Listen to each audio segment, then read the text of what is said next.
inasal or yung cafe average po natin or yung mga lechon. Dito naman po, nasa 30 to 70% po ang profit margin. Ito po, ideally, kung napansin po ninyo yung mga videos kanina na habang nag-aantay po tayo, may mga flash po kami doon ng mga existing stores po natin.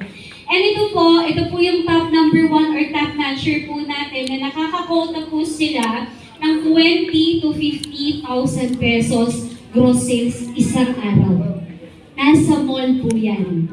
Okay, inunahan na po nila si inasal. Hindi ko na po babanggitin, basta inasal. Okay? So allow me to mention po, kahit yan po ay nasa isip nyo na, diba? Once na nauna ka, diba? I-reserve mo na yung slot. First in the market ka.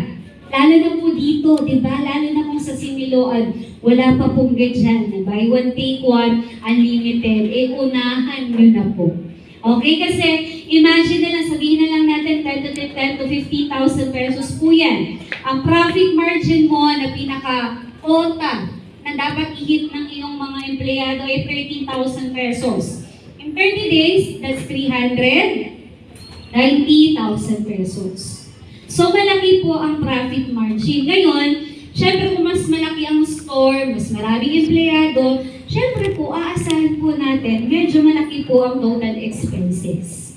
So, break even po paminsan-minsan. Pero po, pag nakapag-sustain na tayo, marami na mga customer ang kumakain, tuloy-tuloy na po ang income. Okay. So, for example po, yung 390,000 na pinaka-potential income na yan, may 90,000 pesos na gross are yung pinaka-operation expenses, may matitira pa din pong 300,000.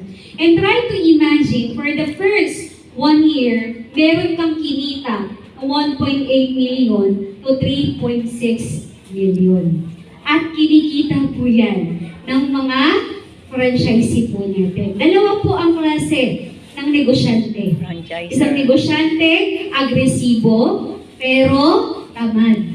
Ano yun? Yung sa una lang, excited. Kinabukasan, tulog. Tama?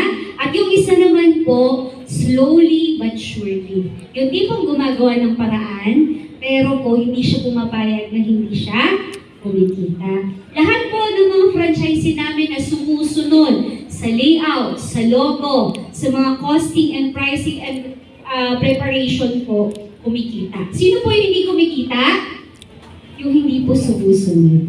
Yung nagtitipid po, yung tipong 39 pesos na nga lang na milk tea.